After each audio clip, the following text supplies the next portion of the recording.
the prophet of black pride and black power.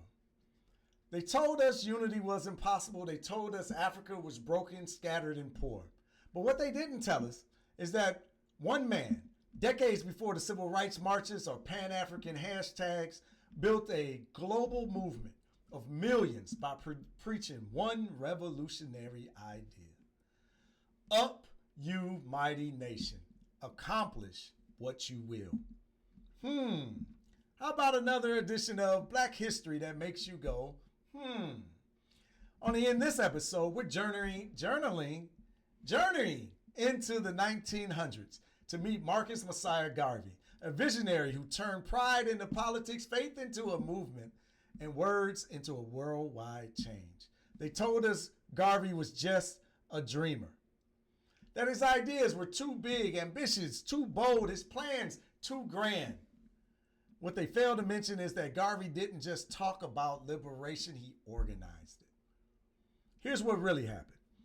Marcus Garvey was born in Jamaica in 1887. He was the youngest of 11 children born to parents who taught him dignity and discipline.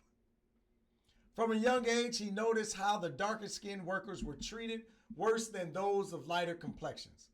That injustice lit a fire in him, a fire that would never go out. After traveling through Central America and London, Garvey saw that black people across the world were suffering under the same system: colonialism, racism, and economic exploitation.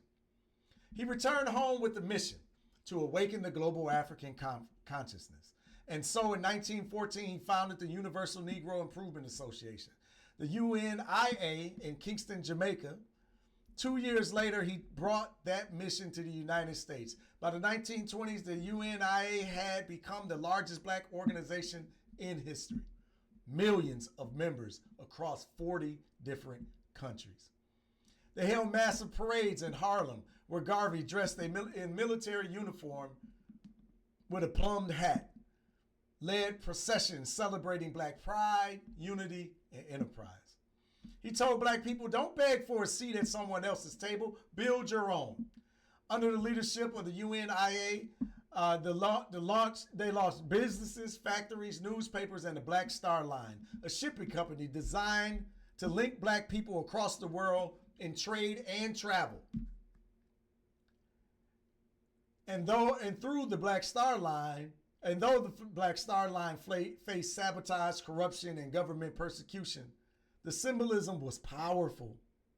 For the first time, millions of black people saw themselves not as scattered victims, but as a global family, connected by purpose, pride, and potential.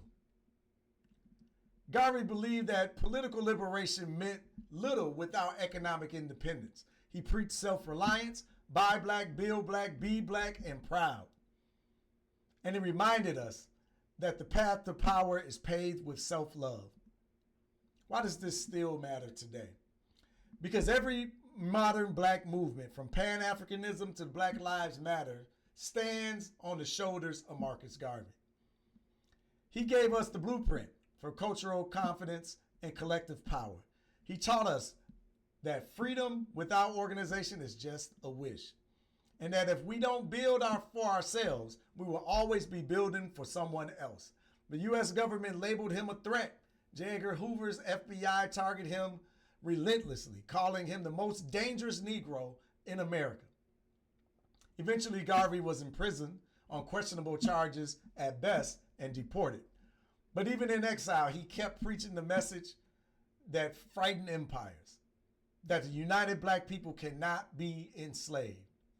So what about you? How are you contributing to the rebuilding of our collective pride? Are you waiting for someone else to save us? Or are you ready to pick up where Garvey left off? Because movements don't die, they multiply in the minds of those who believe. And we believe, because we understand that 5 minutes a day keeps the miseducation away, I want you to stay curious. I want you to stay consistent and to keep learning what they tried to bury. If you enjoyed this lesson and want to go deeper with us, click the link to learn more about our Black History flashcards and our program and our memberships inside of Urban Intellectuals. And let's start reclaiming our story one card at a time. Until next time, good people, My name is Freddie Taylor. I'm the CEO and founder of Urban Intellectuals. Love, peace, and power to the people.